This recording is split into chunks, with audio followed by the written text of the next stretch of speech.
Doctor मला संडासाला जाऊन आल्यानंतर पोट साफ झाल्याचं फिलिंगच येत नाही. पुन्हा, पुन्हा जावंसं वाटतं किंवा अर्धवट झाल्यासारखं एक फिलिंग असतं. अशी तक्रार असलेले बरेचसे पेशंट असतात. अजून काही पेशंट असतात, की जे म्हणतात, की संडासाला गेल्यानंतर ते संडास चिकट पडल्यासारखं असं व्यवस्थित वेल फॉर्म्ड स्टूल्स असं फील येत नाही. तिसरा एक गट आहे, ते म्हणतात, की मला जेवलं की संडास येते. जेवण झालं की लगेच एक सेन्सेशन येतंच आणि त्यातल्या त्यात बाहेर कुठं जायचं असेल, ऑफिसला जायचं असेल, तर जेवणात काहीतरी खाऊन निघालो की लगेच संडास आल्यासारखं फिलिंग येतं. या तिन्ही चारी जे लक्षणं आहेत, हे सगळे कोलायटिसचे लक्षणं आहेत. म्हणजे मोठ्या आतडीमध्ये सूज असलेली ही सगळी लक्षणं आहेत. त्याला आम्ही टेनेस्मस सुद्धा म्हणतो. ह्याच्यामध्ये असे लूज मोशन्स नसतात, पातळ पाण्यासारखं होत नसतं. पण 3-4 वेळा जाणं, एक सेन्स ऑफ इनकम्प्लीट इव्हॅक्युएशन अजून थोडंसं आहे की काय आणि ह्याच्याने थोडंसं मानसिक स्वास्थ्य बिघडलेलं असतं. कारण पोट असं एक थोडंसं सुजल्यासारखं किंवा फुगल्यासारखं असे फिलिंग्स असतात. तर ह्या पेशंट हे होतं काय? हे कशामुळं होतं? ह्याच्यात 2-3 कारणं आहेत. एक सगळ्यात जो कॉमन कारण आहे, तो म्हणजे आपला आहार. पुन्हा तिथंच येतं की आपला आहार चुकीचा असतो.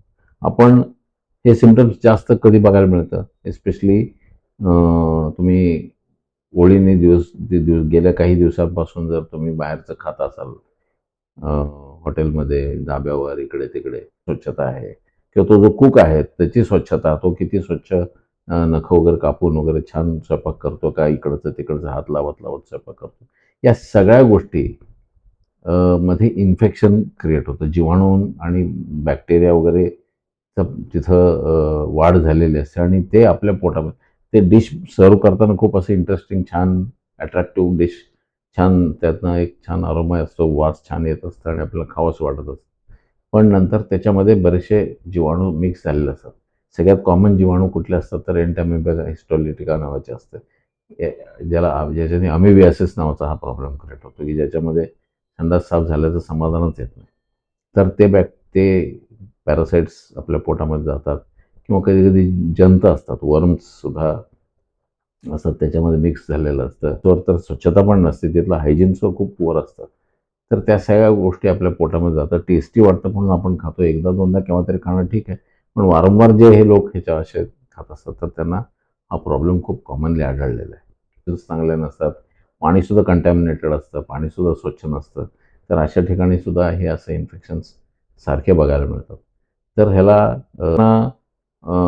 असले काही कारणं नसताना सुद्धा हा प्रॉब्लेम्स येतात. तर हे जे प्रॉब्लेम्स कारणं नसताना तर ते वेगळा सेट ऑफ आजार आहे, ज्याला आपण IBS म्हणतो.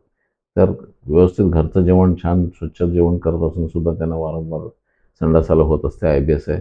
तर तो मी वेगळ्या एका व्हिडिओमध्ये IBSबद्दल सुद्धा सांगेनच. पण हे कॉमन आहे, हे जास्त कॉलायटिसचं कॉमन आहे. तर ह्याच्यासाठी इलाज काय आहे? तर औषधं आहेत. जो इन्फेक्शन आहे, इन्फ्लमेशन आहे, तो कमी होऊन जाईल. पण सगळ्यात महत्त्वाचं म्हणजे तुम्ही हायजिनिक ठिकाणी जेवण करा. शक्यतो बाहेरचं खाऊच नका. बाहेरचं खाल्लं की हे बाहेरनं इन्फेक्शन येण्याचे चान्सेस खूप असतात. राईट फ्रॉम फूड, तो जो काही जिथून ते रॉ मटेरियल खरेदी केलेले असतात बाजारातनं, तिथपासून ते अगदी सर्व्ह करणाऱ्या वेटरपर्यंत आणि पाणी आणून देणाऱ्या माणसापर्यंत सगळीकडं इन्फेक्शन येण्याचे सोर्सेस खूप आहेत त्याच्यातून. तर ते शक्यतो अव्हॉइड करा. घरामध्ये की जसं केलं जातं तर स्वच्छतेमध्ये केलेलं असतं. अंघोळ करून छान व्यवस्थित स्वयंपाक असतो घराचा. तर ते प्रिफर करा. वन्स इन अ व्हाईल केव्हा तरी बाहेरचं खाणं इज ओके. पण औषधं आहेत. पण बेस्ट ॲडवाइस की शक्यतो ह्या गोष्टी करूच नका. अव्हॉइड करा. स्ट्रीट फूड तर अगदीच अव्हॉइड करा. जे रस्त्यावर उघड्यावर जे असतं ते तर खूपच डेंजरस आहे आणि त्याची सवय लागलेली असेल तर मग मात्र खूप त्रास होतो. लहान-लहान मुलांना सुद्धा ती सवय असते. लहान मुलंसुद्धा हे कंप्लेंट्स घेऊन येतात. शाळेत जाणारे मुलं आणि पालकांना जेव्हा आम्ही सांगतो तर ऐकतच नाही. तो सारखं बाहेरचंच खायचं मागतोय. तर ह्या गोष्टी सगळ्या आहेत.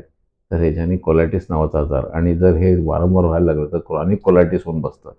क्रॉनिक कोलायटिस झालं तर मग नंतर सगळं अगदी घरचं व्यवस्थित खायला लागलं तरीसुद्धा ते आतडीतून निर्मूलन होणं इम्पॉसिबल होतं, कठीण होतं. कधी-कधी ते लिव्हरला स्प्रेड होऊन लिव्हरमध्ये सुद्धा इन्फेक्शन्स होतात. तर खूप काळजीपूर्वक राहा. हेच त्याच्या पाठीमागचा उद्देश. नमस्कार.